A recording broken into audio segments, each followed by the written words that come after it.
সার্বিকভাবে হলো বেসিক্যালি আজকে আসছি বীর মুক্তিযোদ্ধা এবং মুজিব বাহিনীর বা বিএলএফ যেটা বাংলাদেশ লিবারেশন ফোর্স, সেটার ওয়ান অফ দ্য ইনস্ট্রাক্টর জনাব হাসানুল্লাহ কিনুর পক্ষে তার বিরুদ্ধে যে মামলাটা ছিল সেটা চার্জশিট দিয়ে দেওয়া হয়েছে ২ নম্বর কোর্টে, এবং ২ নম্বর কোর্ট সেটা অ্যাকসেপ্টও করছে, কিন্তু এটা লিস্টে আগে থেকে ছিল ১ নম্বর কোর্টে।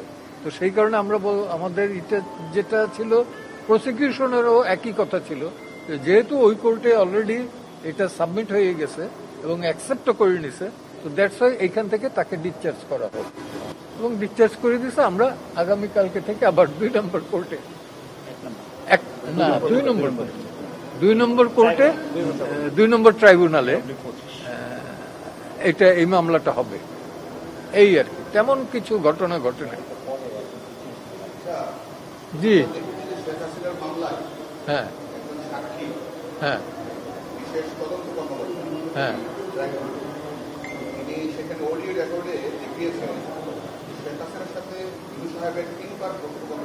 হ্যাঁ এখানে তিনি হত্যায় প্ররোচনা দিয়েছেন, উস্কানি দিয়েছেন এবং চৌদ্দ দলের নেতা হিসেবে বিভিন্ন সময়ে আন্দোলন দমনে ভূমিকা রেখেছেন এমনটা বলেছেন। আপনার কি আসলের সাথে কথা হয়েছে যে আসলে উনি এই ধরনের কাজ করেছেন কিনা, আপনার কিভাবে প্রমাণ করবেন যে উনি করেন? আপনি কি এই অডিওটা শুনছেন? শুনছেন আপনি নিজে? সেটা হাসানুল্লাহ কিনু কি বলছে?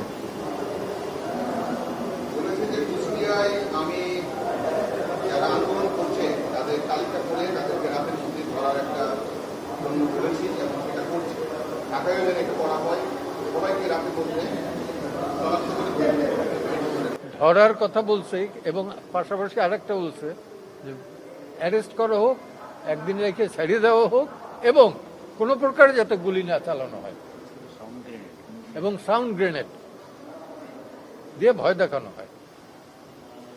ইট ডাজ নট মিন যে এখানে কিলিং এ পার্টিসিপেট করার জন্য উনি ইনসিস্ট করছেন।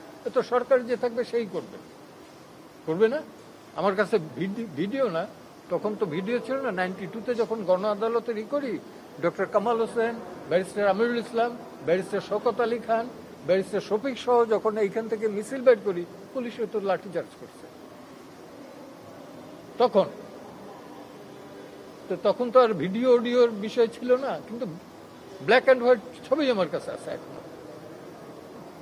হ্যাঁ, তো এখন কালের ক্ষমতায় যারা থাকে তারা টিকে থাকার জন্য রাষ্ট্রযন্ত্রকে ব্যবহার করে, এটা দেখে আসছে এবং সারা পৃথিবীতেই তাই।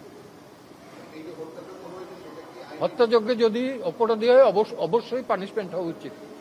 হত্যায়, যে কোনো হত্যা একটাও যদি হয়, সেটাই যে অপরাধী তার পানিশমেন্ট হবে, কিন্তু প্রমাণ করতে হবে, গায়ের জোরে না। আর আমি ব্যক্তিগতভাবে হত্যা এবং মৃত্যুদণ্ডে দুইটার বিরুদ্ধে, যে কারণে কিন্তু আওয়ামী লীগ ক্ষমতায় থাকাকালীন একটা দিনের একটা মুহূর্তের জন্য আমি এই ট্রাইব্যুনালে পাঠাতে দিই কোনো পক্ষেই না। কারণ একটা লোকের ফাঁসি দিবে, রাইটলি ও রংলি, এই যে মেরে ফেলা, এইটার পক্ষপাতে আমি না, ব্যক্তিগতভাবে আমি না।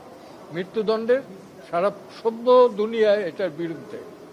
এখন আমেরিকার মতো অসভ্য বর্বর দেশে এটা চালু আছে। হ্যাঁ,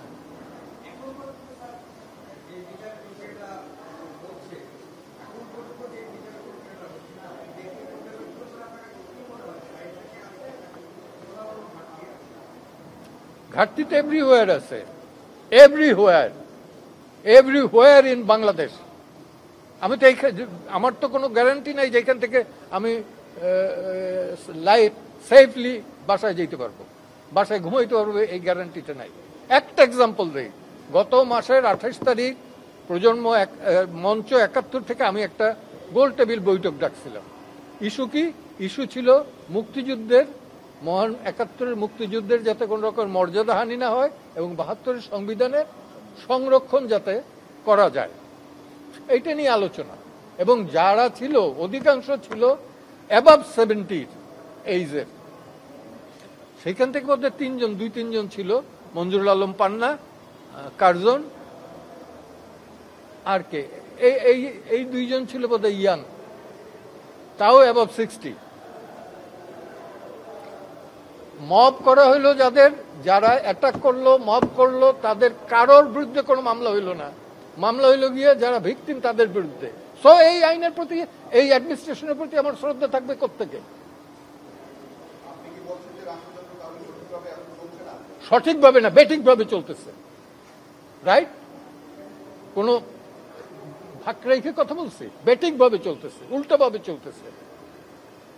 এখানকার বিচার ব্যবস্থাটা এখানকার তো রাষ্ট্রের কি বাইরে? এটা কি বাংলাদেশের বাইরে?